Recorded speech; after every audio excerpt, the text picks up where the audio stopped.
नमस्कार। आज हम एक बड़ी दिलचस्प कहानी के कुछ हिस्सों पर गहराई से बात कर रहे हैं। नाम है सीढ़ियों के नीचे का दरवाज़ा। हाँ, ये एक महिला आशा के निजी अनुभव जैसा लिखा गया है। कहानी शुरू होती है जब आशा मतलब शहर के शोर शराबे से दूर एक पुराने कॉलोनियल स्टाइल के घर में रहने आती है, शांति के लिए। लेकिन उसे शांति नहीं मिलती। उसे मिलता है एक अजीब सा दरवाजा सीढ़ियों के ठीक नीचे। और वो दरवाजा भी कैसा? कीलों से ठुका हुआ, पेंट की कई परतें चढ़ी हुई, पूरी तरह से बंद। बिल्कुल, न कोई हैंडल न ताला। और हाँ, घर के जो कागजात थे उनमें पिछले मालिक ने एक नोट छोड़ा था। हाँ, वो चेतावनी। क्या लिखा था? मत खोलो, उसे रोशनी पसंद नहीं। अजीब है ना? बहुत अजीब। शुरू में तो आशा इसे मजाक ही समझती है। कौन मानेगा ऐसी बात? सही बात है। लेकिन फिर घर अपनी कहानी कहना शुरू करता है। कुछ हफ्ते बीतते हैं और उस बंद दरवाजे के पास से मतलब कोने से ठंडी हवा आने लगती है। और सिर्फ हवा नहीं, हर रात ठीक 3:03 पर। नहीं आती? लेकिन भाषा ना समझ आए तो भी इरादा तो समझ आ ही जाता है। ऐसा लगता है कि वो जो भी है वो चाहता है कि आशा सुने। देखिए, यहाँ ये बात दिलचस्प है कि कैसे ये बाहरी चीजें, खरोच, फुसफुसाहट, ये आशा के अंदर एक दबाव बना रही है। हाँ, मतलब सिर्फ डरावना नहीं है ये। नहीं, ये मनोवैज्ञानिक तौर पर परेशान करने वाला है। ऐसा लगता है जैसे वो मौजूदगी आशा का ध्यान चाहती है, उसे बेचैन करना चाहती है। और ये बेचैनी बढ़ती जाती है। एक रात तो जब आशा सो नहीं पा रही होती, दरवाजे पर अंदर से दस्तक होती है। सिर्फ एक बार, धीमी सी दस्तक। और फिर एक फुसफुसाहट। आशा। लेकिन आवाज उसकी माँ की थी, जिनकी मौत सालों पहले हो चुकी थी।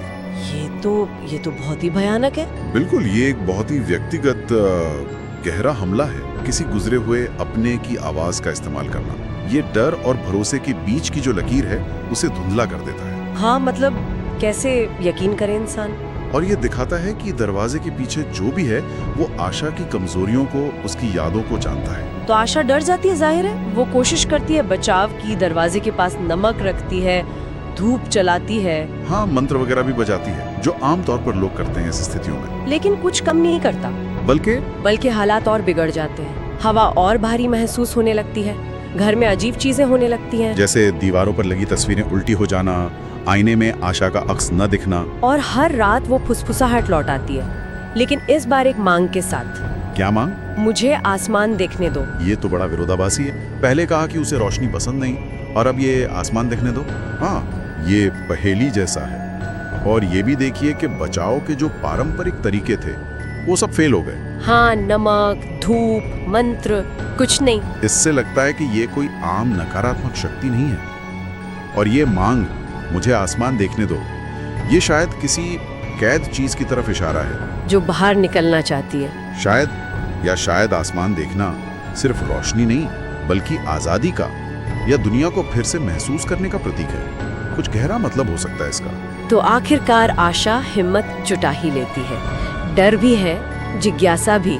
वो दरवाजा खोल देती है, कीलें निकालती है, पेंट खुरचती है, और दरवाजा खुलता है। और पीछे कोई कमरा नहीं है, बस सीढ़ियां हैं नीचे जाती हुई, अंधेरे में, इतनी गहरी कि घर की नींव से भी नीचे जाती लगती हैं। और वहाँ का माहौल? हवा गरम, गीली और जैसे जिंदा सी महसूस होती हैं। दीवारें ऐसे लगती हैं जैसे धड़क रही हों, नसें हों जैसे। बाप रे! और सीढ़ियों के नीचे? सीढ़ियों के बिल्कुल नीचे एक लड़की खड़ी है। लड़की? कौन? वो लड़की बिल्कुल आशा जैसी दिखती है। कपड़े भी वही पहने हैं जो आशा ने पहने हैं। हम शक्ल? हाँ, लेकिन आंखें एकदम खोखली हैं, खाली। और फिर वो अपना मुंह खोलती है, जरूरत से ज्यादा चौड़ा, और कहती है। क्या कहती है? जगह बदल लो। जगह बदल लो। हाँ, ये कहानी का चरम बिंदु है। डबल गैंगर, हम शक्ल का सामना। ये सिर्फ बाहरी खतरा नहीं है।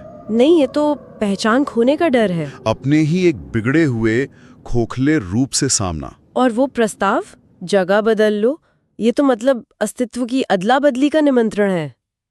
भयानक। तो आशा क्या करती है? जाहिर डर जाती है। वो जोर से दरवाजा बंद करती है, फिर से कीलें ठोक देती है उसमें। हाँ, बंद तो कर देती है, लेकिन क्या वो बच पाती है?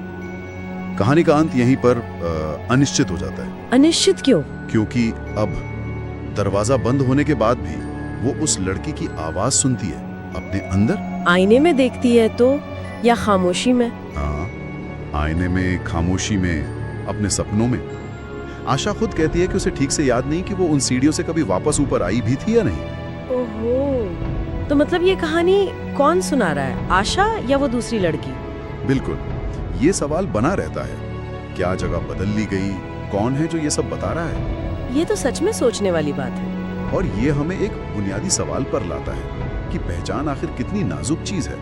क्या उसे बदला जा सकता है या उसमें मिलावट हो सकती है? हाँ, कोई अपने खुद होने पर कितना यकीन कर सकता है, खासकर जब सामना ऐसी किसी अनजानी ताकत से हो या शायद अपने ही मन की गहराइयों से। सही कहा। और एक आखिरी बात सोचने के लिए, अंधेरे में रहने वाली किसी चीज के लिए आसमान देखने की इच्छा, उसका असली मतलब क्या हो सकता है? क्या ये सिर्फ रोशनी की चाहत है या कुछ और जो हमारी समझ से परे है? वाकई ये सवाल तो दिमाग में घूमता रहेगा।